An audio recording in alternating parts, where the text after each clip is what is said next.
आज के भारत बचाओ रेल बचाओ आंदोलन के इस कार्यक्रम के संचालनकर्ता लोको शाखा के शाखा अध्यक्ष भाई आर तिवारी जी, सभा स्थल से उपस्थित सोसाइटी शाखा के शाखा अध्यक्ष श्री अजय प्रताप जी, शाखा मंत्री राजेंद्र जी, स्टेशन शाखा के शाखा मंत्री भाई शिराज अहमद जी, शाखा के संगठन सचिव श्रीवास्तव जी, इस कार्यक्रम के आयोजनकर्ता लोको शाखा के शाखा मंत्री भाई RNP सिंह जी, DSP भाड़े जी की समस्त टीम, मैरिज बैगन शाखा के शाखा अध्यक्ष भाई आलू सिंगरन जी, शाखा मंत्री श्री अनूप यादव जी, इंजीनियरिंग शाखा के शाखा अध्यक्ष श्री प्रभात कुमार जी, शाखा मंत्री श्री संतोष यादव जी, इलेक्ट्रिकल कोशेट की शाखा अध्यक्ष भाई दिनेश गुप्ता जी, शाखा मंत्री अजीत जी, यहाँ पे उपस्थित हमारे सम्मानित NCRES के साथीगण, हमारे वरिष्ठ साथी भाई गोविंद रंजन जी, उपस्थित सभी शाखाओं के सम्मानित शाखा समिति सदस्य, कार्यकर्ता के साथियों, आप सभी लोगों का हृदय से स्वागत करना चाहूँगा। मित्रों, अभी संचालक महोदय ने आपकी शाखा के द्वारा, अन्य लोगों के द्वारा जो NCRES मंडल का स्वागत किया गया, मित्रों मैं उसके लिए आप लोगों को हृदय से धन्यवाद और आभार प्रकट करना चाहूँगा। मंडल मंत्री का काम तो मुझे कुछ समय के लिए दिया गया है मित्रों, लेकिन प्रयास जरूर करूँगा कि जो भी समय मिला है उसका आप लोगों के लिए कर सकूँ। आज के इस आंदोलन की जहाँ तक बात है, national federation of Indian railway man के राष्ट्रीय अध्यक्ष आदरणीय गुमान सिंह साहब, राष्ट्रीय महामंत्री डॉक्टर M राघवैया साहब के आह्वान में NFIR के संयुक्त महासचिव, NCRES के महासचिव आदरणीय RP सिंह साहब के निर्देश पे पूरे NCR जोन में NCRES की सारी शाखाओं के द्वारा हर यूनिटों में जागरूकता अभियान चला करके रेल बचाओ भारत देश बचाओ ये कार्यक्रम की सूचना एक एक हमारे कर्मचारी साथियों के पास लोगों के द्वारा देने का काम। मित्रों, अच्छा लगता है, अभी कई साथियों ने बताया, निश्चित रूप से बिल्कुल सही बात है कि अगर आंदोलन के लिए हम सभी लोग एक साथ नहीं होंगे, एकजुट नहीं होंगे और कोई क्रमबद्ध तरीके से ग्रास रूट पे अगर हम कोई आंदोलन की रूपरेखा दशा दिशा तैयार करके आगे बढ़ने का काम अगर नहीं करेंगे तो निश्चित रूप से संकटकालीन दौर से हम लोग गुजर रहे हैं, आगे स्थिति और बदतर होने वाली है। अभी आप देख रहे होंगे ताजा उपक्रम का ये उदाहरण है, रक्षा मंत्रालय से संबंधित 5 फैक्ट्रियां हैं कानपुर में, फील्ड गन फैक्ट्री है, ऑर्डिनेंस फैक्ट्री है, स्मॉल आर्म्स फैक्ट्री है, इधर 2 इक्विपमेंट बनाने वाली रक्षा मंत्रालय से संबंधित फैक्ट्रियां हैं। 100% निगमीकरण कर दिया गया सरकार के द्वारा। ऐसा नहीं है कि वहाँ पे महासंघ फेडरेशन श्रम संगठन नहीं है, चाहे इंटक से संबंधित यूनियन हो, एटक से संबंधित हो या BMS से संबंधित हो, इंटक से संबंधित हो, सारे श्रम संगठन वहाँ पे हैं और लामबंद हो करके सारे लोग विरोध कर रहे हैं इस बात का। अभी मैं बताना चाहूँगा कि रक्षा मंत्री राजनाथ सिंह साहब आए थे, उनसे भी सारे महासंघों के लोग सर्किट हाउस में मिले थे जाकर। सरकार में बैठे लोग किस तरह के प्रलोभन दे करके किस तरीके से गुमराह करने का काम कर रहे श्रम संगठनों को, ये बात हम लोगों को सोचने की जरूरत है। केंद्र में बैठे हुए जिम्मेदार मंत्रीगण का एक कहना है कि नहीं, आप लोगों का भविष्य चौपट नहीं होगा, नुकसान नहीं होगा, लेकिन जो नौकरशाह लगाए जा रहे हैं, जिम्मेदार नौकरशाह जो है बिल्कुल आपका फर्क करने पे लगे हुए, निगमीकरण हो गया। आप काम करेंगे, आपके बगल में प्राइवेट सेक्टर के ठेकेदार का आदमी काम करेगा, कंपटीशन में आपसे काम कराया जाएगा। इस तरह की व्यवस्थाएं मूर्त रूप लेने लगी हैं आपके ही इस महानगर में। दूसरी जगह की बात तो करना छोड़ दीजिए, दिल्ली में क्या हो रहा है, बॉम्बे में क्या हो रहा है, सूरत अहमदाबाद में क्या हो रहा है। अब तक हम लोग कहते थे कि BHL प्राइवेट हो गया, BSNL प्राइवेट हो गया, एयर इंडिया प्राइवेट हो गया, एयरपोर्ट प्राइवेट हो गए, फोर्थ इंडियन प्राइवेट हो गया, लेकिन अब स्थिति आपके सर पे मंडरा रही है। दबाव है कहीं न कहीं, महासंघों का, रेलवे के अंदर फेडरेशनों का दबाव है, आपका दबाव है। ऐसा नहीं है कि हर जगह से हमारे साथी यहाँ पे एकत्रित हुए हैं तो इसकी सूचना ब्रांच अफसरों को नहीं मिली। रेलवे इंटेलिजेंस के लोग कल से लगे हुए हैं कि कहाँ कहाँ मीटिंग हो रही है, कौन यूनिट कितने बजे कहाँ पे मीटिंग कर रही है। एक एक सूचना हेडक्वार्टर तक जा रही है, भेजी जा रही है। बेचैनी तो है, बौखलाहट भी है। GM और भैया थोड़ा GM और DRM लेवल पे ये सूचनाएं संकलित करके रेलवे SIB के लोग, रेलवे इंटेलिजेंस के लोग, सिविल LIO के लोग भेजने का काम कर रहे हैं कि अगर कहीं मजदूर लीडरशिप है तो रेलवे के अंदर है। रेलवे को तोड़ने और झुकाने में सरकार को समय लग रहा है। ये आपकी मजबूती और एकता का प्रतीक है। मैं बताना चाहूँगा आपसे, कहीं अधिकारी खुश नहीं है हमारे और आपके एक्टिविटी, लेकिन चल नहीं पा रहे। DRM महोदय आते हैं, जनरल मैनेजर आते हैं, आपसे संबंधित समस्याएं जो संकलित करती हैं शाखाएं, मंडल स्तर पे, हेडक्वार्टर स्तर पे हम लोग उनको देने का काम करते हैं, रोकने का काम करते हैं, चर्चा करने का काम करते हैं, जो तुरंत होने लायक होती है उसको समाधान भी कराने का काम करते हैं। मित्रों, दबाव कहीं न कहीं आपका है, इस पर आप लोग और मजबूती के साथ अपनी पकड़ बनाइए। एक बात और मेरा कहना है आप लोगों से कि DADR की जो बात है मित्रों, निश्चित रूप से NFIR के आह्वान पे, NFIR से एफिलेटेड पूरे हिंदुस्तान की जो भी यूनियनें हैं रेलवे में लामबंद होकर के इसका विरोध किया। परिणाम सार्थक आपके रूप में आया। कुछ हम लोग गेन करके आपके बीच में लेके आने का काम किए हैं मित्रों।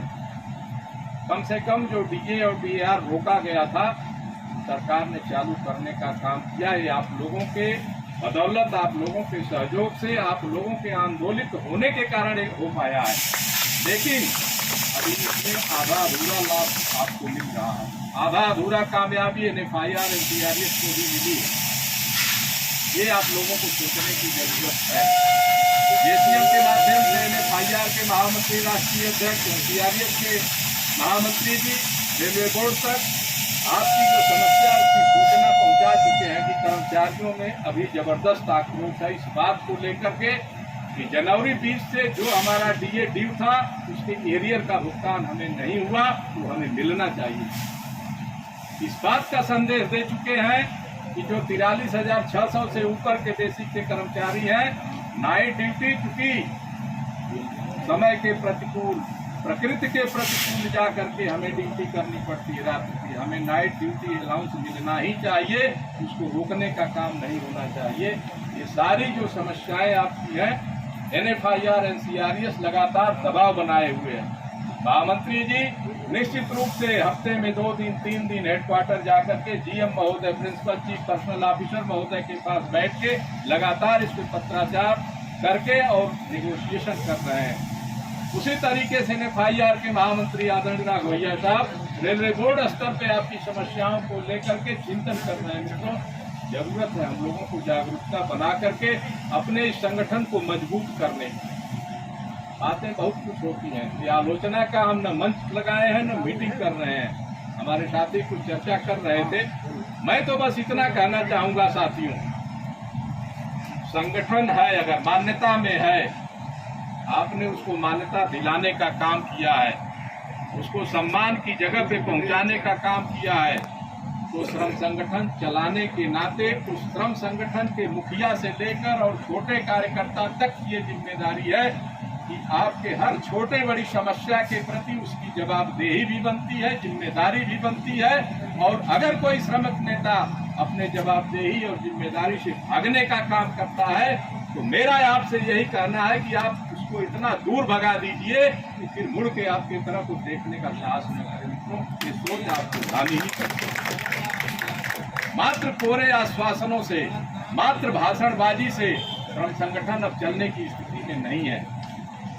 अभी मैं बताऊं आपसे, पिछले सप्ताह की बात है, हमारे सारे शाखा मंत्रीगण यहाँ पे उपस्थित हैं। अभी एक बदमिजाज अधिकारी हैं, डिप्टी सीएमएम के रूप में जीएसटी में बैठते हैं, तो उन्होंने वहाँ के कर्मचारियों के साथ दुर्व्यवहार किया था। हमारे शाखा मंत्री हैं वहाँ पे, राय साहब और भी लोग हैं, इतने सारे हमारे यहाँ पे जो भी शाखा मंत्री हैं उपस्थित थे वहाँ पे। जबरदस्त तरीके से उनका 2-2.5 घंटे चैम्बर खोल के मुर्दाबाद लोगों ने किया है। आरपीएफ उन्होंने बुलाया, आरपीएफ के लोग भी आए, पहले फेवर में थे, बाद में श्रम संगठन की बातें समझे, बात किए, उसके बाद भी मामला शांत नहीं हुआ। डिप्टी सीटीएम महोदय का फोन आया, उनका भी कहना था कि स्थिति क्या, हमने कहा साहब आके आप देख लें, बात करें, कुछ आश्वासन दें, भरोसा दें, अपने अधिकारी के रुख को समझें, क्रियाकलाप को समझें। सीटीएम महोदय को भी आना पड़ा, निगोशिएशन हुआ। निगोशिएशन के बाद अभी भी आंदोलन की रूपरेखा वहां बनाई जा रही है। उनके रवैये में बहुत सुधार नहीं आया है। मेरे कहने का अभिप्राय है मित्रों कि श्रम संगठन का कोई पदाधिकारी, चाहे वो शाखा स्तर का हो या मंडल स्तर का हो या केंद्र स्तर का हो, अगर ईमानदारी से श्रम संगठन का काम करता है तो उसके पास दूसरा काम करने के लिए समय नहीं बचता, उसके पास बैठकबाजी करने का समय नहीं बचता है। क्रिटिकल बात मैं बता रहा हूँ, अगर वो संगठन का काम करता है, संगठन के काम से अभिप्राय है आप लोगों की समस्याओं को लेकर बैठना। अभी मित्रों मैं बताऊँ आपसे, अभी भाई अजय प्रताप जी हैं, एसएनटी शाखा के शाखा अध्यक्ष के रूप में काम कर रहे हैं, अस्पताल में फार्मासिस्ट की पद पे हैं। एक उनकी अच्छी आदत, सबसे बड़ी हम लोग तारीफ करते हैं, आज तो यहाँ पे उपस्थित भी हैं, कि जो भी कर्मचारी अगर उनके पास पहुँच गया स्वास्थ्य संबंधित किसी भी समस्या को लेकर, चाहे वो न्यूट्रल कर्मचारी हो, अन्य संगठनों का हो या एनसीआरएस का हो, सर्वप्रथम उसका काम कराने के बाद ही जो है वो दम लेते हैं। ये उनकी क्वालिटी है।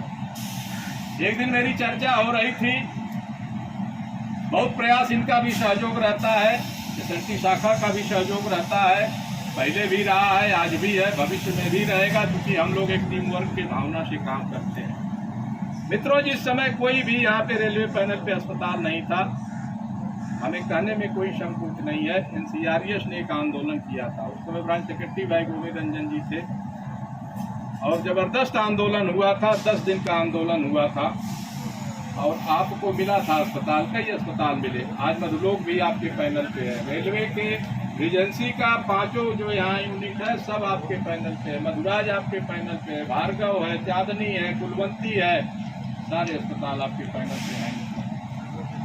पूर्वी एरिया में कोई अस्पताल नहीं है और पूर्वी एरिया में कम से कम हमारे हजारों के तादाद में कर्मचारी और उनके परिवार रहते हैं। ये आवाज़ उठी थी, अजय प्रताप जी से भी हमने सलाह मशविरा किया, सीएमएस से हमने बात किया और 3 अस्पतालों के टाई अप कराने के लिए हमने चिट्ठी लिखा है। वो 3 अस्पताल हैं, मंगला अस्पताल रामा देवी पे है, टॉरस हॉस्पिटल बहुत आधुनिक अस्पताल है, इस समय प्रदेश सरकार में कैबिनेट स्तर के मंत्री हैं महाना साहब, उनका अस्पताल है वो, तीसरा सनम नर्सिंग होम है। तीनों अस्पतालों को रेलवे पैनल पे लेने के लिए एनसीआरएस प्रयास कर रही है। अभी हम डीआरएम महोदय से भी मिले थे, उनको भी एक लेटर हेड लिख के दे आए, चर्चा उनसे भी कराए। यहाँ सीएमए से भी बात हुई है और कल भाई अजय प्रताप ने बताया हमको फ़ोन करके कि सीएमएस महोदय कह रहे हैं कि फॉर्म वगैरह उपलब्ध हो गया है, जो पैनल पे आना चाहें वो आ जाए, लिख के अपना जो है दे दें, हम अस्पतालों को पैनल पे ले लेंगे। ये प्रयास एनसीआरएस का हवा में न हम लोग बात करते हैं न हवा में काम करते हैं, जो करेंगे मित्रों दिखाई देगा। और ये निश्चित रूप से आप मान के चलिए कि अगर 3 अस्पतालों में 2 भी अगर पूर्वी क्षेत्र में आपके पैनल पे आ जाएंगे तो एक बहुत बड़ी सहूलियत का काम होगा आप लोगों के लिए। आप लोगों से अभिप्राय है कि हमारे आपके बहुत सारे बीच के साथी उधर भी रहते हैं। कोरोना के संक्रमण में भी मंगला अस्पताल में बहुत हमारे रेल कर्मचारी भर्ती होकर इलाज कराए।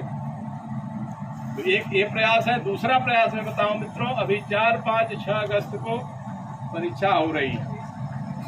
भाई अनूप जी बैठे हैं। हमें जानकारी इन्हीं के माध्यम से हुई कि परीक्षा जो हो रही जीडीसी की, उसमें हमारे कर्मचारी स्पेयर नहीं हो रहे हैं। जो जिस विभाग का कर्मचारी है, कंसर्निंग ब्रांच अफसर या ओएस, उसको पास देने से मना कर रहे हैं, स्पेशल ड्यूटी देने से मना कर रहे हैं। लगा दीजिए, कोई दिक्कत नहीं। हमने सीनियर डीपीओ महोदय से बात करके उनको पूरी समस्या से अवगत कराया। उन्होंने बोला 15 से 20 मिनट आप इंतजार करिए, मैं इस पर डिसीजन लेके तुरंत ब्रांचों को बोलता हूँ उसको। और मैं बताना चाहूँगा कि आधे घंटे के अंदर सीनियर डीपीओ महोदय का फरमान सारे ब्रांच अफसरों के पास डिवीजन में पहुँच गया और हर जगह से लोगों को इस तरह की सुविधाएं जो नहीं दी जा रही थी देने का काम शुरू किया। उसमें भी हमें टीका टिप्पणी मिली कई जगह से। लोगों ने बताया फोन करके कि दूसरे यूनियन के लोग कह रहे हैं तो होना ही, मित्रों होना तो क्या नहीं होगा। बहुत सारे ऐसे मिल गए हैं जो NFIR करा के देता है, रेलवे बोर्ड स्तर पे NFIR जिससे हमारा इंस्टीट्यूशन है करा के देता है, लेकिन धरातल पे जमीनी स्तर पे उन आदेशों का अक्षरशः अनुपालन कराने के लिए हमें धरना प्रदर्शन तक करना पड़ता है, नहीं तो उसका अनुपालन नहीं हो पाता। तो हम ये कैसे कर सकते हैं कि नहीं जो ऊपर से आदेश हो गया वो धरातल पे लागू हो जाएगा। हम तो प्रैक्टिकल बात कर रहे हैं कि बहुत सारे आदेश ऊपर से हो जाते हैं, नीचे इम्प्लीमेंट आता है, चाहे वो कैडर स्ट्रक्चरिंग का मामला हो, चाहे अपग्रेडेशन का मामला हो, या बंचिंग का मामला हो, या अन्य इस तरह के मामले हो।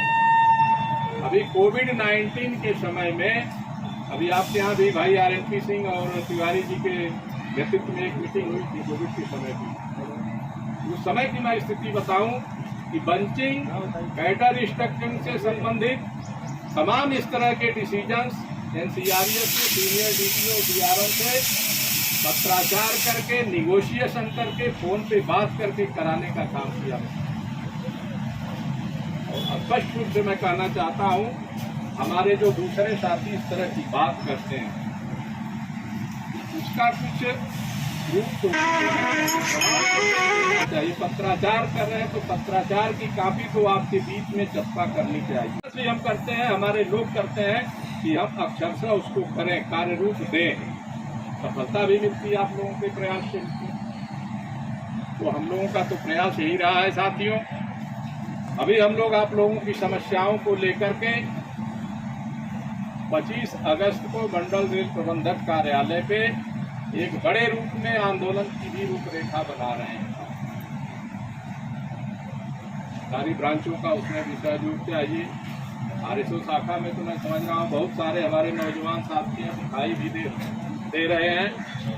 अभी एक बात भाई RNP सिंह ने कहा, मित्रों ये ओपन मंच है, मैं जरूर इतना तो जरूर कहना चाहूँगा कि संगठन संगठित होकर करने की चीज़ है और सबको इस पे जो है लामबद्ध तरीके से करने की आवश्यकता है। कोई निर्देश अगर मिलता है, हर यूनिट में अगर हमारी ब्रांचें 10-20 के ही तादाद में कर्मचारियों को एकत्रित करके अगर NFIR NCRES के उस संदेश को पहुंचाने का काम करेंगी तो निश्चित रूप से अगर 20 कर्मचारी भी एकत्रित होगा तो उसमें से 5 तो आपके साथ समस्या के निदान के लिए कंधे से कंधा मिलाकर आने का काम करेगा। एक और समस्या आ रही है इस तरह, हमारे वक्ता साथियों ने बताया, इंजीनियरिंग से संबंधित IOW, चाहे यहाँ जूही के हो या अन्य IOW समस्या आ रही। उनके पास एक रटा रटाया उत्तर है कि हमारे पास मैन पावर नहीं है, स्टाफ नहीं है, हम नहीं करा पाएंगे। तो अच्छी बात है। मेरा ये कहना है कि हम श्रम संगठन चला रहे हैं, हमें आपके सवालों का जवाब देना, आपकी समस्याओं का निदान करना है। ये जवाब दे देने से कि IW के पास स्टाफ नहीं है, हम अपने उद्देश्यों की पूर्ति नहीं कर पाएंगे। हमें करने की जरूरत है। रास्ता उसका यही है मेरे हिसाब से कि जिस IW से जिस तरह का जवाब मिल रहा है, कम से कम शाखा स्तर पे उसमें कुछ चढ़ा मत कर करिए, बता दें। लेकिन 1 घंटा उसका मुर्दाबाद होना चाहिए। अगर हमको आप कहेंगे, हम भी आके खड़े होंगे आपके साथ, लेकिन मुर्दाबाद इस तरीके से होना चाहिए कि ये न्याय हमें, और कम से कम जल के जो कंसर्निंग समस्या उसको देखने का काम करें।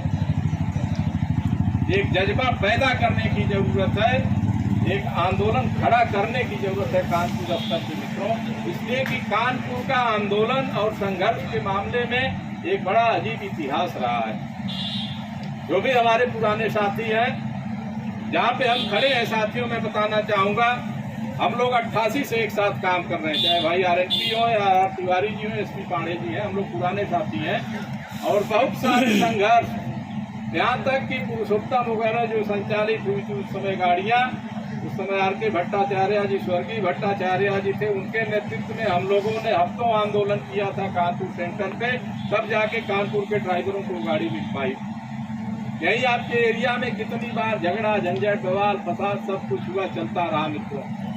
तो मेरे कहने का मतलब है कि जो धार और संघर्ष, जो इतिहास आपका है, वो इतिहास को दोहराने की जरूरत है। आप लोग बहुत ताकतवर हैं, इसमें कोई दो राय नहीं है। तो होता है ना, आप लोग उस रेस के घोड़े हैं मित्रों कि मैं समझ रहा हूँ आप लोगों को बैठा दिया गया है, और बैठाने से उबरने का काम शाखा मंत्री लोगों का है। इन लोगों को थोड़ा सा करारा झाड़ू पानी करने की जरूरत है। निश्चित रूप से फोर्स मैदान में उतरेगी, आपकी कहीं संकोच करने की जरूरत नहीं है। अगर ये भावना किसी के अंदर बैठ रही हो कि हम कुछ आगे बढ़ के कर देंगे तो हमें संभालेगा कौन, बचाएगा कौन, तो मित्रों मैं स्पष्ट रूप से कहना चाहता हूँ, चाहे एक सिंगल कर्मचारी कहीं आंदोलन में अगर फंसेगा या हमारा कोई जिम्मेदार पदाधिकारी फंसेगा, तो आज तक का तो इतिहास ऐसा रहा है कि किसी का नुकसान नहीं हुआ है। भविष्य में भी ऐसा ही होगा, मेरा ये मानना है, मेरी ऐसी सोच है मित्रों कि आपसे बड़ी ताकत DRM की भी नहीं है। वो भी फील्ड में निकलते हैं, उनको भी घेर घाट से डर लगता है। हम तो यहाँ भी मिल लेते हैं, वहाँ भी जाके मिल लेते हैं, बहुत सारी चीज़ें। अभी ऑक्सीजन प्लांट की बात थी, अभी हम पिछले मंगलवार को गए थे, DRM महोदय से हम मिले थे, हमने चर्चा भी किया था। बोले नहीं, उसको मॉनिटरिंग में खुद कर रहा हूँ, लोको अस्पताल में एक स्पेशल बेड कोविड के नाम पे, और वहाँ ऑक्सीजन प्लांट की व्यवस्था जल्द से जल्द की जाएगी। तो ये सब प्रयास NCRES का चल रहा है, आप लोगों के सहयोग की जरूरत है। अंत में एक ही बात कहूँगा मित्रों, जिसकी भी मीटिंग होती हो इस स्तर पर, ये कोई रजिस्ट्री नहीं है NCRES, यहाँ जो भी आपके नुमाइंदे होंगे वही अपना झंडा लगाएंगे, माइक लगाएंगे, मंच लगाएंगे, यहाँ खड़े होंगे, आपके समस्याओं को लेकर के अपनी आवाज़ को बुलंद करेंगे। आप सुनिए सबकी, लेकिन कम से कम एक सवाल करने की जरूरत है। आपके RSO में मीटिंग हो रही है, आप लोगों की भी समस्याएं हैं। अभी ETC का मामला था, इन्होंने मुझसे चर्चा किया था। आंदोलन के लिए संगठन में टीम भावना के अंतर्गत एक दूसरे का भरोसा और विश्वास होना अति आवश्यक है। अगर ये शाखा मंत्री है, इनको ये लगेगा कि मैं कुछ कर दूंगा शाखा स्तर से तो हमें संभालेगा कौन, तो फिर आपस में संगठन का संचालन सही तरीके से नहीं हो पाएगा। बड़ा मुकाम हासिल करने के लिए छोटी मोटी तो मित्रों ये सब चला सकता है, लेकिन बड़े नुकसान की जहाँ बात आएगी, हम लोगों का शीर्ष नेतृत्व इतना सक्षम है कि सारी चीजें जैसे पहले संभलती रही हैं, आज भी वैसे संभाली जा रही हैं, और भविष्य में उससे बढ़ चढ़ के संभालने के लिए महामंत्री जी भी पूरे प्रयास के साथ लगे हुए हैं। अंत में आप लोगों को इस बात के लिए पुनः शुभकामना देने के साथ साथ हार्दिक बधाई भी करता हूँ कि डिवीजन स्तर पे जो इस कार्यक्रम के लिए आपने शाखाओं के साथ यहाँ एकत्रित होने के साथ साथ जो अपना अमूल्य समय दिया, अपने आवाज़ को बुलंद किया, इन सारी चीज़ों के लिए आपकी भूल प्रशंसा करते हुए, हृदय से आभार प्रकट करते हुए आज के इस कार्यक्रम के विधिवत रूप से समापन की घोषणा करता हूँ। जय हिंद, जय समाजवाद, इनकलाब।